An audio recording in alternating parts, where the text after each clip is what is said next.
Greetings, it is I, Tantus Naravan Dracovin, Lord and Emperor of the Dracovin Empire, and welcome. It is time to go into those 3 anime series I talked about in the last episode, and tell you how to use them in your BESM game. So let's get into it, let's just dive right back into it, and let's talk about K. So for K, I'm going to say give your characters 300 points. They're going to be pretty powerful, but they're not going to be insane, because you're not going to make them kings themselves. That's a thing that would make it difficult to have a group of characters with, because then you've got one person that's really more powerful than everybody else, and the kings themselves are always at odds. So unless you want your characters constantly fighting, it just doesn't make a lot of sense. It's an unfortunate thing, but what you can do is you can choose a color, which they have a lot of different colors, that they mention them.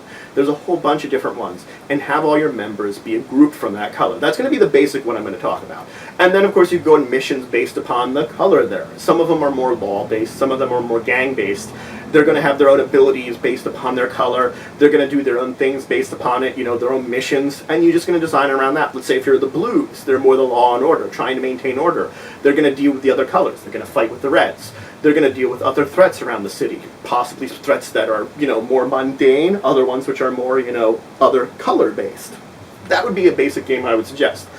You could also aim to be more what happens in the second season, where you get this sort of alliance of them, and you could have people from different colors aligned together for various missions. That maybe there's some things that threaten the city that are a little more over-the-top sort of threats and stuff, that a team of people have to be assembled from the various different colors. And that one you could be, you know, the red and the blues have been seen that they can work together, you know, on edge, but you could also include things like the greens, which are an antagonist for a large part of the second season. You can include them at this point in time, and of course you can include some of the other colors, like the Black King.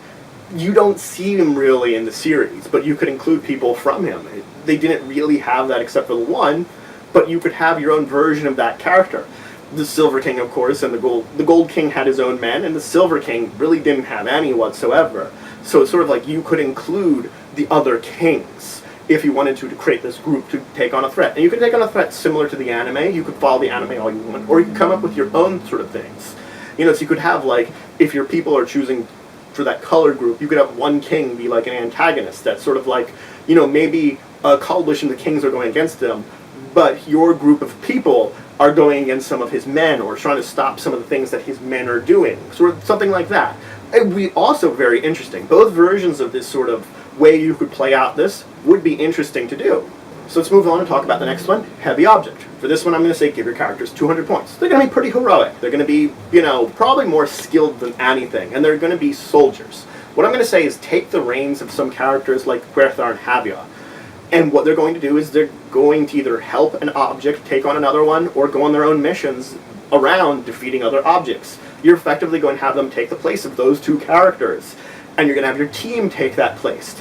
I would also sort of like split your team's specializations up too. Like someone might be better at mechanical-based things, another person might be better at electronics, another person might be medical, another person might be demolitions. Aim for more like one of the last sort of episode, last sort of group of episodes where they had more than just the 2 of them on a team, where they had like a larger team. Aim for that sort of point in time, I would say. Granted, that one dealt traitors and stuff, which you might not want to deal with whatsoever, but you could also pad out their team with NPCs if you really needed to. And as I said, you're going to have them go on missions, which might be suicide missions, like the Querthar and Havia go on. Or they could just be very dangerous missions. Things that you're going to deal with that the situations might be outmatched. And there's always going to be these backdrops of the objects fighting in the background that they're going to contend with. They're either helping out, or, you know, making it that the battle can be in favor of their side's object. And you can choose any of the kingdoms you want for this too. I would, you know, restrict it to the types of characters you'd have. I would decide the kingdom you want then, and aim from there. And the last one, of course, Soukyou no Fafner. This one, I would give your characters 400 points. That includes their mecha. So they're going to basically be purchasing their own mecha with this one. And you could aim to be in either group of characters. What I'm going to say is, regardless of the group of characters, if you want to be in for like the older characters from the first season, or for like a new generation of younger children, which your characters could be too, either way, you're going to base your adventures around protecting the island from the Festen.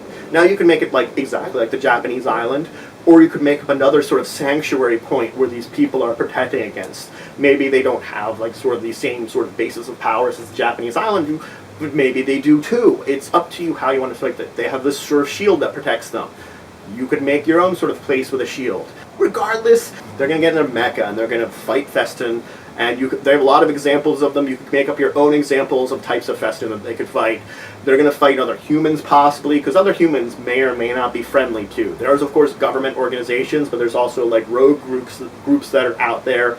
You know, they exist, they're dangerous, they might have to deal with them. They can deal with sort of like the fact that they have to worry about the own corruption of themselves. This could be just from encountering a lot of Festen, or it could be from similar to the anime where they're using some of that sort of like technology of the Festen to fight against them, and therefore is bringing in a little bit of that corruption to the characters, and they have to worry about that.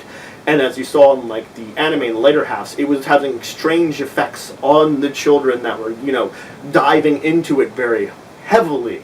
And you could have similar effects to them that they have to worry about, like weird things happening to them because they're encountering this a lot. It's possible. So that's it for today. I went over these 3 series. I gave you some tips, some hints, some suggestions on using them in your BESM game if you want to use them as your basic world setting.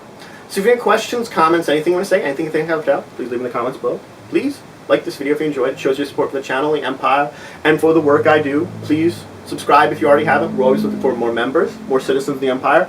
And please share this video. If you know anybody would learn anything from it, or would just enjoy to watch it, please share it with them. And until the next time, I bid you farewell.